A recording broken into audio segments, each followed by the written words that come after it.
Namibia lies in the southwest of Africa. We drove ourselves around in this Toyota Hilux, from the capital Windhoek, north to Okonjima, then on to the main game area, Etosha, where we stayed in 2 different safari camps, Damaraland for rock formations and desert elephants, the Atlantic coast and the Namib desert, and finally Sossusvlei for its huge red sand dunes. This is Okonjima Bush Camp and our chalet, with its views across the plains. For some reason we had been upgraded from the less luxurious plains camp to the bush camp. A variety of wildlife visited us in our chalet, including warthogs that came to drink from a pool beside our patio, and yellow-billed hornbills.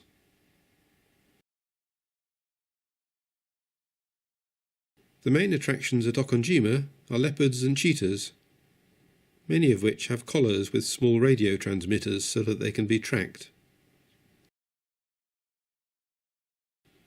Finding them is still a very hit-and-miss business, but we did find 2 leopards. This female,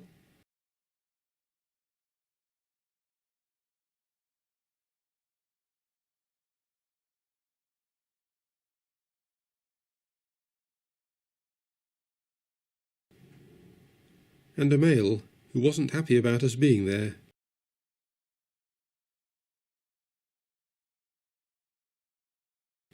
Probably because they didn't want anything stealing their food, a warthog.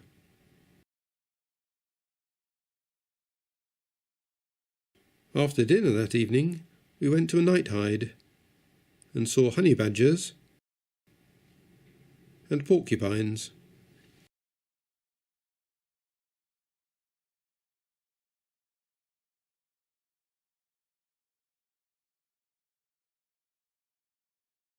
Okonjima has a wide variety of animals, but it specialises in rehoming leopards and cheetahs. On our second day here, we went in search of cheetahs. Unlike leopards, it's considered safe to approach cheetahs on foot, albeit keeping a safe distance. We found 2 by a large watering hole and watched them for a while. The guided game drives we did varied between just the 2 of us plus a guide and a maximum of 4 others. All the guides were friendly and knowledgeable and spoke good English. In the afternoon, Margaret and I went with a guide to see this leopard, which is kept in its own enclosure. It had contact with people when it was growing up, so it can never be put back into the wild. We also visited a separate enclosure with these cheetahs that will be reintroduced into the wild once suitable territory is found.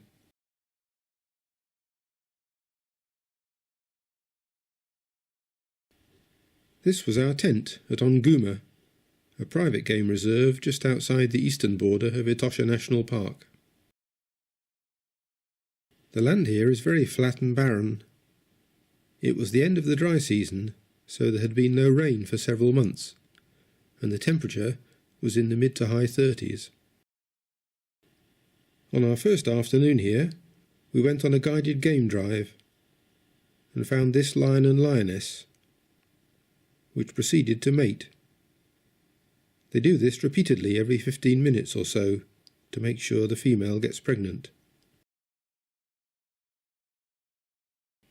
We also took a couple of night drives, hoping to see some different nocturnal species, but weren't lucky and saw very little. Okonjima tented camp has no fences, so after dark you have to be escorted to and from your tent. The next morning we again took a guided tour, this time around the eastern section of Etosha. In private game reserves, the vehicles can go off-road to get closer to the animals, but in Etosha National Park you have to stay on the road and in parking areas by the waterholes. We watched these lions eating from quite a distance, with jackals and hyenas waiting for any leftovers. Etosha is huge, covering around 9,000 square miles. It's not at all scenic, but for wildlife viewing it's terrific. This one with the impressive straight horns is an oryx. And keeping all the other animals away from the water is a hyena cooling off. The next day we drove ourselves through Etosha, visiting some different areas. This is a Kori bustard, thought to be the heaviest animal capable of flight. We spent ages watching this large troop of elephants.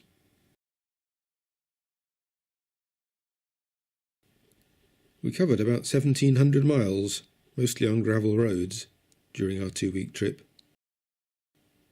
The Namibians all seemed very friendly, and we felt safe everywhere. Petrol and food were about half UK prices. Much of Etosha is a vast salt pan, a long dried up seabed, that because of a mirage looks just like a lake or the sea. One of the strangest sights is the nests made by sociable weaver birds. Each nest is like an apartment block and can be home to 300 pairs of birds. We stayed the next 2 nights at Ongava, a wonderful camp set on a hillside just outside the southern entrance to Etosha.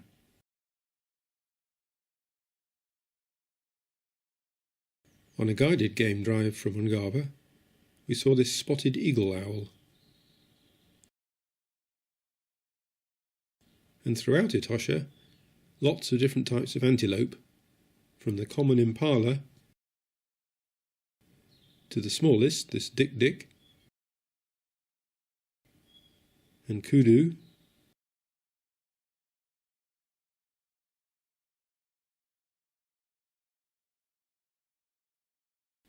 and hartebeest. Although there was very little wind, we would occasionally see these strange dust storms moving across the landscape like tornadoes. All the game drives we did were very different from each other. In Ongava Reserve, we first found and approached very close to these lions. Much of the behaviour of the big cats in the wild is very much like that of domestic cats. We left the lions and soon spotted a pair of rhinos. We approached them on foot, with our guide carrying a rifle, as they apparently get spooked by the noise of vehicles.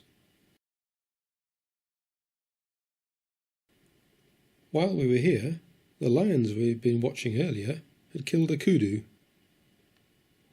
It was both gruesome and fascinating to watch them devouring it, accompanied by the sound of crunching bones. Nowhere we went was crowded, but the guides did sometimes use their radios to let each other know about interesting sightings, so we did on occasions have 1 or 2 other vehicles alongside us. After 4 days in the Etosha area, we drove southwest to Damaraland. The scenery became more interesting, with a variety of rock formations, and we visited a petrified forest. Over the course of about 200 million years, these tree trunks have turned into rock. The rock still looks just like wood. Our base in Damaraland was Camp Kipway, built amongst huge boulders. Our igloo-shaped room had a partially outdoor bathroom. It was slightly disconcerting being watched by yellow-billed hornbill when taking a shower. We watched a wonderful sunset while sipping our gin and tonics. In the east of Namibia, there were termite mounds everywhere. But here, where the ground is too sandy to build mounds, the termites instead build underground, creating these circles, which are known as fairy circles. Damaraland is home to herds of elephants. and it didn't take too long for our guide to find some. They roam along a dried-up riverbed. The river only has surface water once every few years, so the elephants have become adapted to the desert conditions. But a few years ago, some people established a small community here and put in an underground water supply. The elephants sniffed this out and kept breaking the pipe to get water. So now the people provide the elephants with open water tanks to drink from.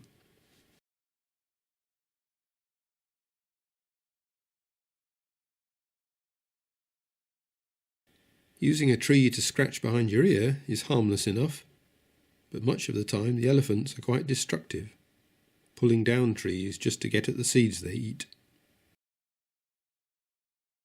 It was a wonderful experience watching them, and they sometimes came close enough to touch.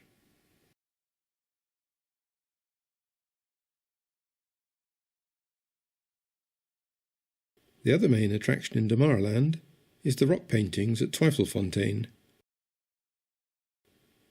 These were made between 2000 and 2500 years ago.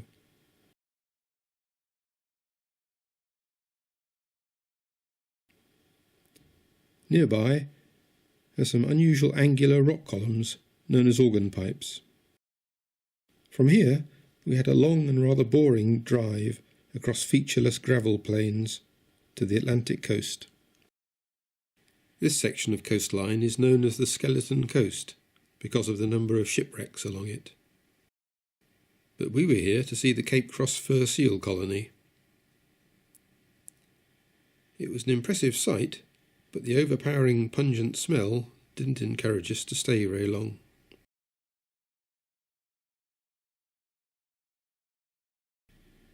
After a week staying in camps in the middle of nowhere, it was nice to spend the next 3 nights in a B&B in the seaside town of Swakopmund. While there, we took a self-guided drive through the Namib desert, through moonlight landscapes, and to see the very unusual welwitschia plant. It only ever grows 2 large leaves, although they get shredded by the wind. This specimen, protected by fences, is believed to be about 1,500 years old. A shortish drive south from Swakopmund is Walvis Bay, where there is a large flock of flamingos. Also, while staying in Swakopmund, we took a guided living desert tour. We were taken into stunning desert scenery in a small convoy of jeeps. The guides were able to find a variety of fascinating creatures, such as this palmato gecko. This Peringue adder hides by burying itself into the sand, leaving only its eyes above the surface. The tour was fascinating, but the group was quite large, with several small children, who all had to handle every non-venomous creature that was found.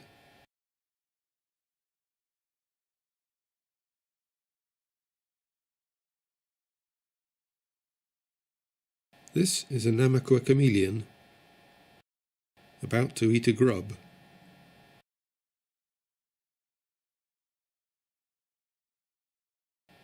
And here's the tongue action slowed down 8 times. And here's another one. Again, in slow motion, eating a beetle.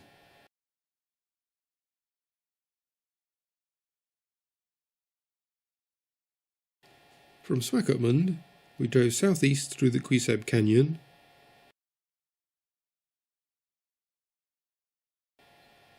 made a brief stop at the very quirky little settlement of Solitaire, which has made a feature out of abandoned old cars, before continuing on to the sand dunes of Sossusvlei. This section of the Namib Desert is characterised by lots of reddish sand dunes, some up to 400 metres high. We took a guided tour, which included walking up one of the dunes. It was hard work. Between the dunes are areas that once had flowing water, but the drifting dunes have cut off the rivers, leaving the trees to die. After a couple of hours walking around in this dramatic scenery, we left the dune area and had a very stylish picnic along with our guide and 2 German women who were also on the tour with us. In the afternoon, we finished off the tour with a visit to Sesriem Canyon. From Sossusvlei, we made our way back inland.